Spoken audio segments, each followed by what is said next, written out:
is a 2020 Subaru Forester. There's a rubber gasket that likes to flip out on both sides. Looks like that while you're driving. Sniffing around in your vehicle, you hear that lovely sound. So I bought 2 of these from the dealership. They're about $100 a piece. I got them for $45 a piece. Don't know why, but they're pretty easy to remove. You can see here the little plastic thing that comes with the new one. Just fold it out. You can see there's a hole.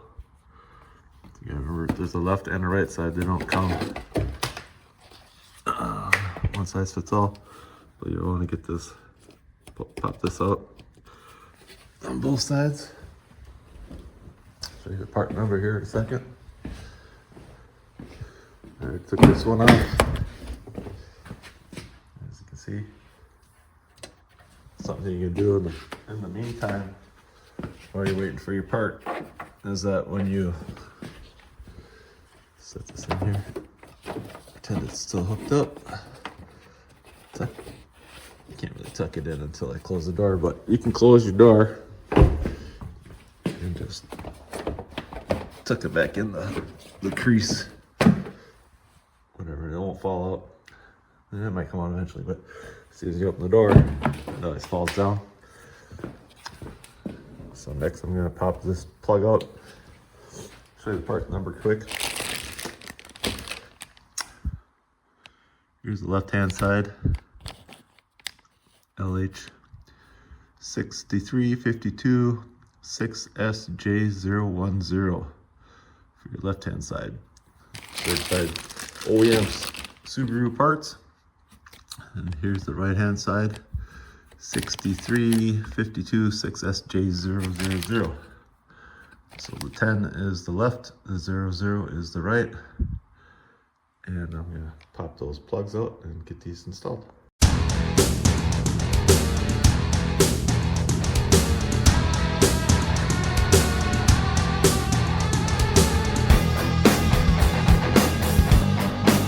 And I pulled that little plug out.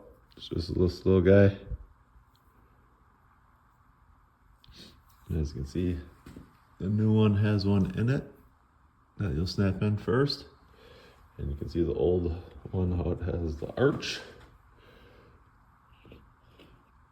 Just note how this is. So this one says the driver's side is the left hand. So looking from the back of the car towards the front, that would be your left. Driver's side is the left. So snap that in and then just shove that in to its space. You may be able to reuse these if you get it out cleanly. I happen to get mine out cleanly, and I just use the channel lock to pull that plug out. And I'll show you what it looks like after I install it. So it goes in pretty easy. Doesn't take very much pressure to snap that in. I did use a flathead screwdriver and tuck this in behind the trim. Just follow it from there down, making sure that there's no gap back in there. And you should be good to go. It lasts about 3-4 years, depending on the use of the back door. And that's how you get her done. This other side, the passenger side, I just tucked it in first, and then snapped it, and then rolled it all the way down to the bottom. Be extra careful that you get this snapped in all the way as far as you can. Just keep pushing. That should be good. There you have it. No more rubber slapping your car. If you like this video, please like and subscribe. Could be about $100 to $200 fix. And for me, it was $90 with my own labor. Hope you like this video. Please like and subscribe. Thanks for watching.